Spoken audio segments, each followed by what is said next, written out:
قالت لي ما عنديش الزهر، كانت كتبكي لي في الخاص مريم هذه اللي عايشه في فرنسا. قالت لك انا ملي كان من بعد ما طلقت وليت كندير اللي كنتواصل معاه وكنتعرف عليه على اساس الزواج ما تيكملش معايا.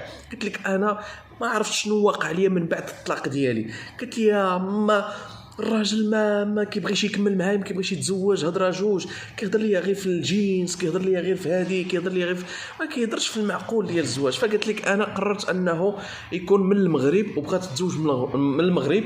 فكتبت لي انا اسمي مريم من فرنسا، في عمري 31 سنه، مطلقه ومحتاجه الراجل يكون معايا ديما. وقالت لك انا يعني قالت لك انا نصرف عليه ما كيهمش، غير يمتعني يكون وانا نتهلا فيه، يكون في حالي وانا نتهلا فيه.